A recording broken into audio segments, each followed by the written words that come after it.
বাংলাদেশে বর্তমানে জঙ্গিবাদ সাম্প্রদায়িকতার উত্থান হতে চলেছে। এতটা মেটিকুলাসলি প্ল্যান করে জঙ্গিবাদ এবং সন্ত্রাসবাদকে বাংলাদেশে প্রশ্রয় দেওয়া হচ্ছে, বিকশিত করা হচ্ছে, যা আপনার আমার চিন্তাধারার বাইরে। খেয়াল করে দেখেন, কিছুদিন আগে মিজানুর রহমান আজহারি মালয়েশিয়া থেকে ডিরেক্ট বাংলাদেশে আসলো, এসে কক্সবাজারে ওয়াজ করলো। ওয়াজের নামে প্রায় 1.5 লক্ষাধিক মানুষ একত্রিত করে তিনি জাতীয় ঐক্যের ডাক দিলেন। ভাই, ওয়াজে আপনি আসবেন হচ্ছে আল্লাহ, খোদা এবং কোরআনের বাণী প্রচার করার জন্য। আপনি এখানে এসে জাতীয় ঐক্যের ডাক দেওয়ার কেডা? আপনি কি লিডার?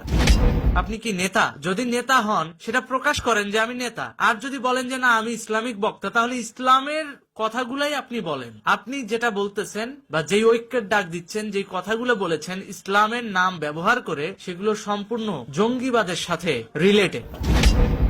এই যে জঙ্গিবাদের সাথে রিলেটেড কথাবার্তা বলে মানুষের মগজ ওয়াশ করছেন, কক্সবাজারকে ভেন্যু হিসেবে বেছে নিয়েছেন কেন? কারণ বর্ডারের ওই পারে আরাকান আর্মি ওই এরিয়ার দখল নিয়ে নিছে। এখন আরাকান আর্মির প্রতিপক্ষ তো এই রোহিঙ্গারা। এখন এই রোহিঙ্গা জনগোষ্ঠীকে যদি ইসলামের মোড়কে, জাতীয় ঐক্যের মোড়কে তাদের হাতে কিছু অস্ত্র তুলে দেওয়া যায়, অনায়াসে ওই আর্মিদের বিরুদ্ধে ব্যবহার করা যাবে। লাগে গেল না সিভিল ওয়ার, যুদ্ধ লাগে গেল না? তখন মানুষ বিশ্ব দেখবে কি? বাংলাদেশের সাথে মায়ানমারের যুদ্ধ। একদিকে ভারতের সাথে বাংলাদেশের যুদ্ধ লাগাই দিবেন, সেটার জন্য পায়তারা করতেছেন। আরেকদিকে পায়তারা করতেছেন আরাকান আর্মির সাথে রোহিঙ্গাদের বাজায় দিয়া বাংলাদেশকে পেট্রোনাইজার হিসাবে বিশ্বের বুকে মাথা উঁচু করে দাঁড় করাইতে যা যা করা লাগে সেগুলো করতেছেন। তাহলে এইভাবে করে করে আপনারা ইসলামের নাম ভাঙায়া জাতীয় ঐক্যের ডাক দেওয়ার নাম করে এই যে জঙ্গিবাদ চর্চা করতেছেন বা এই যে জঙ্গিবাদের উস্কানি দিয়ে যাচ্ছেন, এইটার পেছনে টাকা আসে কোথা থেকে? বিটকয়েনের মাধ্যমে না? এই যে আপনাদের নথিপত্র চলে আসছে। কোন কোন পদ্ধতিতে কার কার কাছ থেকে কত টাকা আপনারা পান এবং কত টাকা কোন ভাবে আসে, কিভাবে আসে, এবং এটাতে রিস্ক ফ্রি ভাবে যে আপনারা টাকাগুলো লেনদেন করতে পারেন, যাতে গভর্নমেন্ট এটা ট্রেস না করতে পারে, সেই সব তথ্য আজকে পাবলিককে জানাবো। তার আগে, এতদিন তো ভিডিওতে আপনারা দেখছেন মাইকটা আমার হাতে থাকে, কিন্তু আজকে মাইকটা আমার হাতে থাকবে না, মাইকটা এখানে থাকবে। কথা বলবো জঙ্গিবাদের অর্থায়ন নিয়ে, আর পুঙ্খানু প্রত্যেকটা বিষয় দর্শকদের জানাবো যে এভাবেই বাংলাদেশে মেটাকুলাসলি প্ল্যান করে ক্রিপ্টোকারেন্সির মাধ্যমে জঙ্গি অর্থায়ন ঢুকানো হচ্ছে। আর বাংলাদেশে জঙ্গি অর্থায়নগুলো যেগুলো আসতেছে, এই জঙ্গি অর্থায়নের মাধ্যমে যদি প্রকৃতপক্ষে কাজ হওয়া শুরু হয়, তাহলে বাংলাদেশে গৃহযুদ্ধ লেগে যাবে, এতে কোনো সন্দেহ নাই। কারণ যুদ্ধ কোনো দেশকে সঠিক রাস্তা দেখাইতে পারে না। কারণ 71 সালের যুদ্ধে আমরা এতটাই পিছিয়ে গেছি, চায়নার সাথে মিলে, আমেরিকার সাথে মিলে আমাদের কাজ করে দেশটাকে ডেভেলপ করতে হয়েছে। আবার যদি এদেশে আবার যুদ্ধ লাগে বা যুদ্ধ পরিস্থিতি তৈরি হয়, আমরা মিনিমাম 2.5 থেকে 300 বছর পিছিয়ে যাব। 2.5 থেকে 300 বছর যদি আমরা পিছায়া যাই, তখন কি হবে? তখন আমরা কিন্তু সঠিকভাবে বিশ্বের বুকে মাথা উঁচু হয়ে দাঁড়াইতে পারবো না। আমরা ওই যে আগে যেরকম থার্ড ক্লাস, তৃতীয় শ্রেণীর নাগরিক ছিলাম, উদ্বাস্তু নাগরিক ছিলাম, সেই উদ্বাস্তু নাগরিকই থেকে যাব। তো আমরা চাই না বাংলাদেশের মানুষ শুধুমাত্র তৃতীয় শ্রেণীর লেবার কমিউনিটি বা উদ্বাস্তু মানুষ হিসেবে বিশ্বের বুকে পরিচিতি পাক। আমরা এটা চাই বাংলাদেশের মানুষকে সচেতন করে এই জঙ্গিবাদ, সন্ত্রাসবাদের বিরুদ্ধে দাঁড় করাইতে, যাতে নিজের প্রতিবাদ নিজেই করতে পারে। তাহলে চলেন শুরু করা যাক। তার আগে এটা এখানে লাগায় নেই। হ্যাঁ, প্রথমে দেখি পশ্চিমা সাম্রাজ্যবাদের যে জঙ্গি অর্থায়ন ক্রিপ্টোকারেন্সির মাধ্যমে যে হয়, এইটার মূলত বেনিফিটটা কি? বেনিফিটটা হচ্ছে এটার গোপনীয়তা এবং শনাক্তকরণটা এড়ানো যায়। ক্রিপ্টোকারেন্সি লেনদেন হয় সাধারণত ডিস্ট্রিবিউটেড ব্লকচেইন রেকর্ডের মাধ্যমে। অর্থাৎ ক্রিপ্টোকারেন্সি হচ্ছে এমন একটা কারেন্সি, যেই কারেন্সির মাধ্যমে আপনি চাইলে যে কোনো দেশে বসে ডলার এক্সচেঞ্জ করতে পারবেন, টাকা এক্সচেঞ্জ করতে পারবেন, ওই দেশের কারেন্সিতে কনভার্ট করে আপনি সেই ডিজিটাল কারেন্সিটা ব্যবহার করতে পারবেন। ধরেন কথার কথা, আমার কাছে 500 ক্রিপ্টোকারেন্সি আছে বা 500 বিটকয়েন আছে। হ্যাঁ, এখন এক বিটকয়েনের দাম বাংলাদেশি টাকায় 75 লাখ টাকার উপরে। বুঝছেন, 75 লাখ। যদি 500 বিটকয়েন থাকে, বুঝতে পারতেছেন কয়েক কোটি টাকা।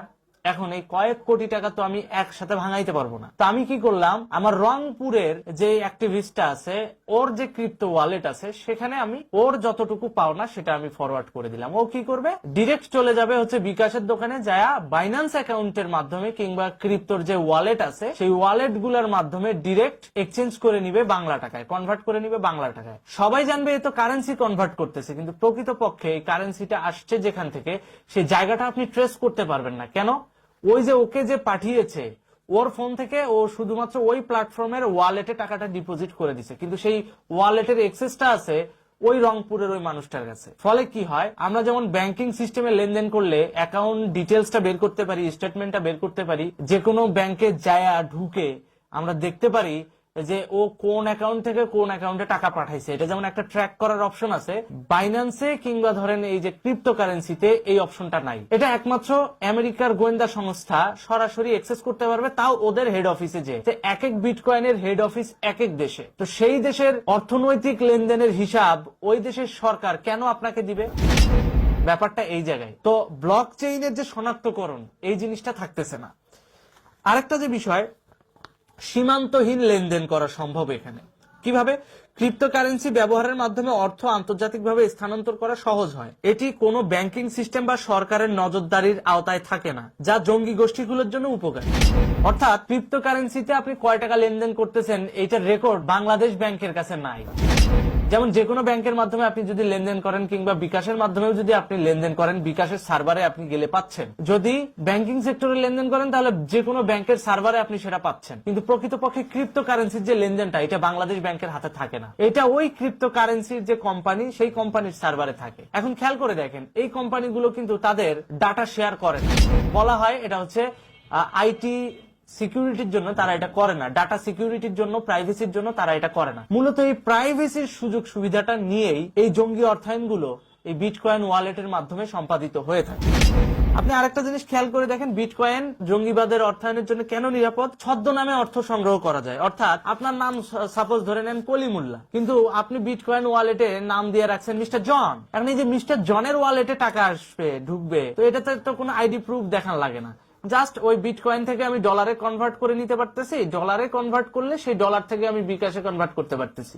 বিকাশের মালিকের কাছে ওইটা রেমিটেন্স হিসেবে ঢুকতেছে, আর ডলারে যে ওটা কনভার্ট হবে, সেই ডলারের যেই সিস্টেম, সেই সিস্টেমে বিটকয়েন থেকে ডলারে এক্সচেঞ্জ হয়েছে ওই জিনিসটাকে রেকর্ডে রাখবে। আর এই যে ডলারে যে কনভার্ট হয়েছে ওইটাও একটা কারেন্সি এক্সচেঞ্জ হিসেবে কাউন্ট হবে। প্রকৃতপক্ষে যে অর্থ লেনদেনের যে প্রক্রিয়াটা, এই জিনিসটা এক্সপোজড হচ্ছে না। কোন লোক কি কারণে এই টাকাটা এক্সেস করতেছে, কি কারণে এই টাকাটা লেনদেন করতেছে, এইটার কোনো ট্র্যাক রেকর্ড থাকে না। ফলে কি হয়, জঙ্গিবাদের অর্থায়নটা খুব সহজেই স্লিপার সেলের কাছে পৌঁছাইতে পারে, মানে যারা মাঠ পর্যায়ে জঙ্গিবাদের কর্মকাণ্ড পরিচালনা করে তাদের কাছে পৌঁছাইতে পারে। এবং এইটার কোনো রেকর্ড থাকে না, এইটার কোনো ডাটা থাকে না, যে ডাটা ধরে আপনি তাকে ধরবেন যে এই টাকাটা কোত্থেকে আসলো, এটা টাকা তো তোমার কাছে অতিরিক্ত টাকা আসলো, এত টাকা তুমি কোথায় পাচ্ছ, এই প্রশ্নটাই আপনি করতে পারবেন না, কারণ আপনি ওর বিটকয়েন ওয়ালেটের ট্র্যাকিং রেকর্ডই আপনার কাছে নাই। আপনার যে ডিভাইসের মাধ্যমে লেনদেন করে, ওই ডিভাইস ব্যতীত আপনি ওই লেনদেনের তথ্যই পাবেন না।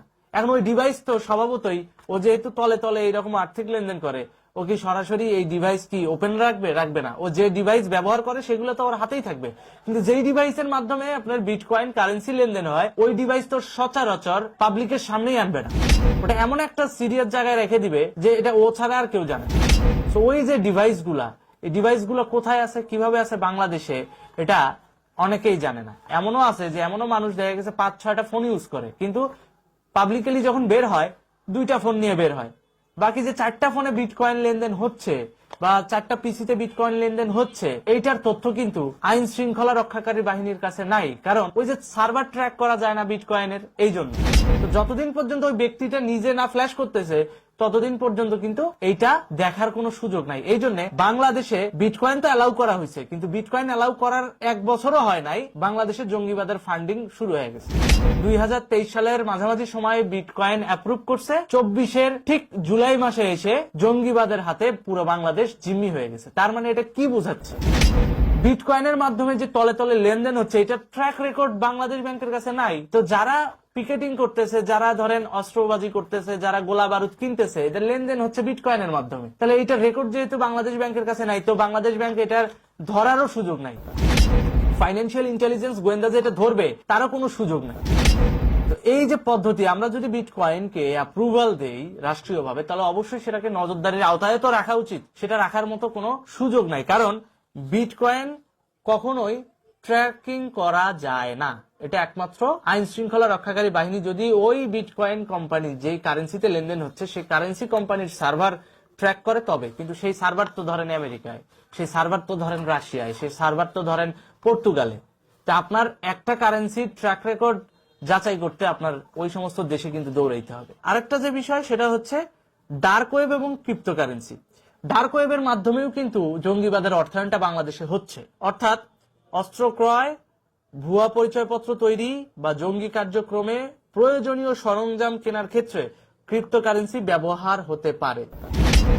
ডার্ক ওয়েবের মাধ্যমে আমরা জানি যে ডার্ক ওয়েবের মাধ্যমে সন্ত্রাসী ভাড়া করা যায়। এই ডার্ক ওয়েবের মাধ্যমে অনেক অপরাধ কর্মকাণ্ড সংগঠিত হয়, এটা আমরা জানি। এই ডার্ক ওয়েবের এই অপরাধ কর্মকাণ্ড সম্পাদন করার জন্যই এই যে লেনদেন যে ব্যবস্থাটা, এইটা আবার এই ক্রিপ্টোকারেন্সির মাধ্যমে মেনটেন হয়, অর্থাৎ বিটকয়েন। এই যে বিটকয়েন, ক্রিপ্টোকারেন্সি, এরা সরাসরি জঙ্গি অর্থায়ন, অর্থ পাচার, অস্ত্র পারচেজ করা অর্থাৎ অস্ত্র কেনা, এই বিষয়গুলো কিন্তু এই ক্রিপ্টোকারেন্সির মাধ্যমে হয়। সুতরাং ডার্ক ওয়েবে যারা লেনদেন করে তারা এই ক্রিপ্টোকারেন্সি ব্যবহার করে কিন্তু জঙ্গিবাদটাকে ঘটাচ্ছে। আরেকটা যে বিষয় ক্রিপ্টোকারেন্সির ওয়ালেট এবং এক্সচেঞ্জ। ক্রিপ্টোকারেন্সির ওয়ালেট বা এক্সচেঞ্জ প্ল্যাটফর্মের মাধ্যমে অর্থ স্থানান্তর করতে গেলে যদি পর্যাপ্ত কেওয়াইসি অর্থাৎ নো ইওর কাস্টমার এই আইডেন্টিটি যাচাইকরণ করা না হয়, তবে জঙ্গি গোষ্ঠী এটি সহজেই ব্যবহার করতে পারে। অর্থাৎ ক্রিপ্টোকারেন্সির যে ওয়ালেট, ওই যেটার কথা বললাম, ওইটার যেই কাস্টমারের কাছে টাকা লেনদেন হচ্ছে শুধুমাত্র ওয়ালেট টু ওয়ালেট পদ্ধতিটা দেখতে পারবেন আপনি। অর্থাৎ এই অ্যাকাউন্ট থেকে ওই অ্যাকাউন্টে টাকা গেছে, কিন্তু ওই অ্যাকাউন্টের মালিক কে, ওই অ্যাকাউন্ট কে চালায়, কার মাধ্যমে এই অ্যাকাউন্ট খোলা হয়েছে, এগুলো কোনো ডিটেলস পাওয়া যায় না। ফলে কি হয়, সার্ভারে শুধু আপনি অর্থ লেনদেনটা করতে পারবেন, কিন্তু অর্থটা কার কাছে গেল, কোথায় গেল, কিভাবে চলতেছে, কিভাবে ট্রানজেকশন হলো, এই টাকার কিন্তু কোনো হদিস থাকে না। ফলে কি হয়, জঙ্গিবাদীরা যারা জঙ্গিবাদ কর্মকাণ্ড করে তারা খুব সহজেই এই লেনদেনটা ক্রিপ্টোকারেন্সির মাধ্যমে করতে পারে। আরেকটা যে বিষয়, গোপনে লেনদেন করার সুবিধা আছে ক্রিপ্টোকারেন্সিতে, যার কারণে জঙ্গিবাদ কর্মকাণ্ড যারা করে এদের প্রথম পছন্দই হচ্ছে ভার্চুয়াল কারেন্সি বা ক্রিপ্টোকারেন্সি।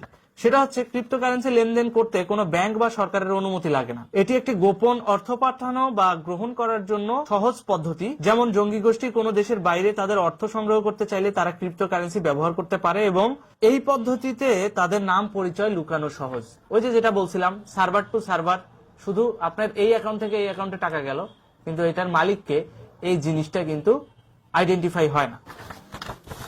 জঙ্গি গোষ্ঠী বড় অঙ্কের টাকা ছোট ছোট অংশে ভাগ করে অনেক ওয়ালেটে পাঠায়।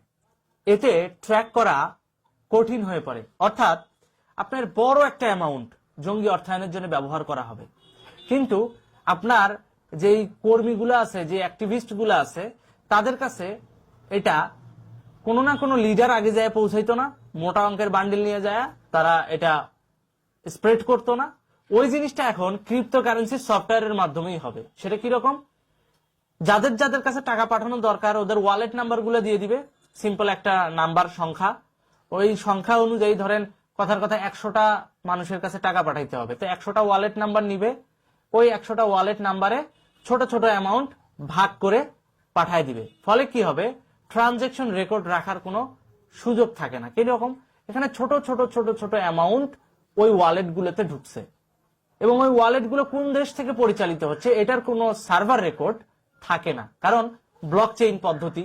আর ব্লক চেইন পদ্ধতিতে যে অ্যাকাউন্ট থেকে বা যে ওয়ালেট থেকে আরেকজনের ওয়ালেটে যাবে, শুধু এই দুইটা ওয়ালেটই ইনক্রিপ্টেড ভাবে জানবে। এর বাইরে তৃতীয় পক্ষ এসে যে এটা অডিট করে দেখবে যে এটা কোন অ্যাকাউন্ট থেকে কোন অ্যাকাউন্টে গেল কিংবা এইটার কোন দেশ থেকে পরিচালিত হয়, এই ধরনের কোনো পদ্ধতি ক্রিপ্টোকারেন্সি লেনদেন পদ্ধতিতে নেই। ফলে কি হয়, ক্রিপ্টোকারেন্সি খুব সহজেই লেনদেন নিতে পারে। তো এই হচ্ছে ক্রিপ্টোকারেন্সির পদ্ধতি। এখন আমার কথা হচ্ছে, এই পদ্ধতিগুলো ইউজ করে বাংলাদেশে যেভাবে জঙ্গিবাদ কর্মকাণ্ড চালানো হচ্ছে তার অধিকাংশই ঘটতেছে এই মৌলানা এবং ফ্রিল্যান্সারদের মাধ্যমে। যারা ফ্রিল্যান্সার, খেয়াল করে দেখবেন, এরা ডলার এক্সচেঞ্জ করতেছে কিসের মাধ্যমে, এরা ডলার এক্সচেঞ্জ করতেছে ইদানিং বিকাশের মাধ্যমে। তো বিকাশ তো ডলার নিবে, টাকা দিবে, এই ডলারটা ওইভাবে আসতেছে যখন ক্রিপ্টোকারেন্সি আপনি ডলারে কনভার্ট করতে পারতেছেন। আর ক্রিপ্টোকারেন্সি ডলারে কনভার্ট করার অনুমতিটা দিছে কে, ওই যে যুদ্ধবাজ আমেরিকা। তো আমেরিকা যখন বিটকয়েনকে ডলারে কনভার্ট করতে অনুমতি দিছে, তার মানে কি হয়, আমার কাছে ক্রিপ্টোকারেন্সি আছে, আমি ডলারে কনভার্ট করলাম, আর ডলার থেকে আমি বিকাশে কনভার্ট করে নিলাম। তো বাংলাদেশ সরকার জানতেছে তো এটা রেমিটেন্স ঢুকতেছে, কিন্তু একমাত্র আমেরিকান গভর্নমেন্টই জানতেছে যে এটা আমি বিটকয়েন থেকে এক্সচেঞ্জ করার অনুমতি দিচ্ছি। তাহলে বিটকয়েন যার কাছে আছে, এই বিটকয়েনের যে ওনার, মানে যার ওয়ালেট থেকে বিটকয়েনটা ডলারে কনভার্ট হচ্ছে, এই ব্যক্তি তো জানতেছে আমার কাছে টাকাটা কিসের টাকা আসতেছে। যেই সমস্ত মৌলানারা, যে সমস্ত পলিটিক্যাল পার্টিরা জঙ্গিবাদ চর্চা করে, তারাও খুব সহজে সেফলি অর্থের যোগানটা পাচ্ছে এবং এই অর্থের যোগানের ট্র্যাক রেকর্ড ডলার পর্যন্তই সীমাবদ্ধ। কিন্তু ওই যে ডলারটা যে আসছে বাংলাদেশে, এই ডলারটা কিসের মাধ্যমে কনভার্ট হয়ে আসছে, বিটকয়েনের মাধ্যমে কনভার্ট হয়েছে না কোনো ফরেন রেমিটেন্সের মাধ্যমে কনভার্ট হয়েছে, না কোনো লেবার বিদেশে কাজ করে তারা পাঠাইতেছে, এইটার কোনো ট্র্যাক রেকর্ড কিন্তু বিকাশের কাছেও থাকে না। কারণ বিকাশ দেখতেছে আমার কাছে ডলার আসছে ভাই, আমি তোমার টাকা দিচ্ছি, কিন্তু ও যে ডলারটা দিল, ওই ডলারটা যে বিটকয়েন দ্বারা কনভার্ট করা ডলার, এটা একমাত্র জানতেছে আমেরিকান সরকার। ফলে কি হচ্ছে, এই যে জঙ্গিবাদের যে ফান্ডটা পশ্চিমা বিশ্ব থেকে যে ফান্ড গুলো আসে জঙ্গিবাদের, এই জঙ্গিবাদের ফান্ড ব্যবহার হচ্ছে ক্রিপ্টো ওয়ালেটের মাধ্যমে। এই জঙ্গিবাদের ফান্ড গুলো স্লিপার সেলের কাছে পৌঁছাচ্ছে এই ক্রিপ্টো ওয়ালেট গুলোর মাধ্যমে।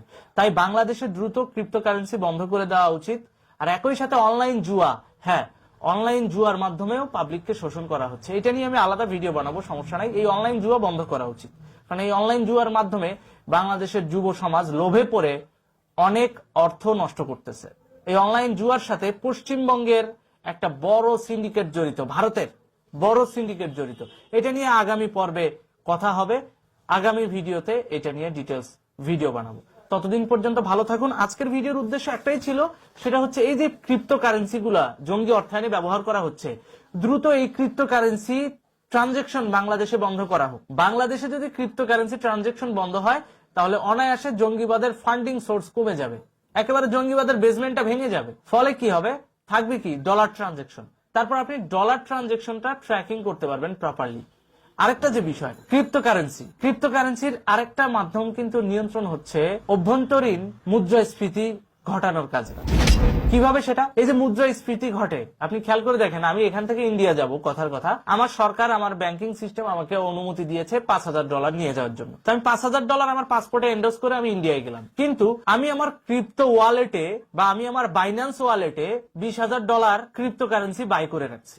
এই যে ক্রিপ্টোকারেন্সি আমি ওই ভারতে যাওয়ার পর আমি কি করলাম, ওখান থেকে আমি পেটিএম এ কনভার্ট করে নিলাম, নিয়ে $20,000 যতটুকু ক্যাশ হয় সেই $20,000 ক্যাশ আমি গ্রহণ করলাম।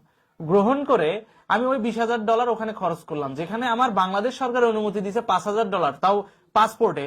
ওই টাকাতে আমি হাতই দিলাম না। ধরেন কথার কথা, এই ফোনে আমি ক্রিপ্টো ওয়ালেটে করে টাকা নিয়ে গেলাম, আমি ওখানে যাই পেটিএম এ ভাঙায় ইউজ করলাম। তো ঠিক একই ভাবে বাংলাদেশে যারা আসতেছে ফরেনার, এরা কি করতেছে, এরা ওর পাসপোর্টের এন্ডোর্স করা টাকায় হাতই দিচ্ছে না। এরা কি করতেছে, সিম্পল এই যে ক্রিপ্টো ওয়ালেটের এক্সচেঞ্জের ব্যবস্থা বাংলাদেশে আপনি অনুমতি দিয়ে দিচ্ছেন, ইন্ডিয়াতে ইন্ডিয়া সরকার অনুমতি দিয়ে দিচ্ছে, এই সুবিধার্থে এরা কি করতেছে, ক্রিপ্টো ওয়ালেটে করে এরা ক্রিপ্টো কারেন্সি নিয়ে আসতেছে, নিয়ে এসে আমার দেশের অভ্যন্তরে এটা বিকাশের মাধ্যমে, নগদের মাধ্যমে কনভার্ট করে এই টাকা খরচ করে যাচ্ছে। ওদের পাসপোর্টে যে এন্ডোর্স করে যে টাকাটা ব্যাংকিং সেক্টরের মাধ্যমে খরচ করার কথা, ওই টাকায় খুব বেশি বিপদে না পড়লে ওরা হাতই দিচ্ছে না। ফলে কি হচ্ছে, ব্যাংকিং ট্রানজেকশন কিন্তু কমে যাচ্ছে আর হুন্ডির ট্রানজেকশনটা বাড়তেছে। আর আমাদের সামাজিক পর্যায়ে মুদ্রাস্ফীতিটা ইমব্যালেন্স হচ্ছে, অর্থনীতি ধ্বংস হচ্ছে। এইটা কিন্তু মোটেও আমাদের কারোরই কাম্য না। অতএব যদি বাংলাদেশ এবং ভারতে জঙ্গিবাদ মুক্ত একটা এনভায়রনমেন্ট বা পরিবেশ চান, তাহলে আমি অনুরোধ করব বাংলাদেশ সরকার এবং ভারত সরকারকে, আপনারা অনলাইন জুয়া এবং ক্রিপ্টোকারেন্সি লেনদেন এটা বন্ধ করে দেন। কারণ এটা কিন্তু ট্রেস করা যায় না, আর ট্রেস না করার কারণে যেটা হচ্ছে, আমরা দেখতে পাচ্ছি যে আমাদের সামনে অনেক কিছু ঘটতেছে, অস্ত্র আসতেছে, আসতেছে, এগুলোর টাকাগুলো কিভাবে যাচ্ছে, কার মাধ্যমে যাচ্ছে, কোন কোন পদ্ধতিতে যাচ্ছে, এই বিষয়গুলোতে কিন্তু আমরা ওয়াকিবহাল হইতে পারি না, বা এই বিষয়গুলো কিন্তু আমরা ট্র্যাক করতে পারি না। এই কারণেই ট্র্যাক করতে পারি না, কারণ ওই যে একটাই, আমাদের কাছে ব্লক চেইন রেকর্ড নাই।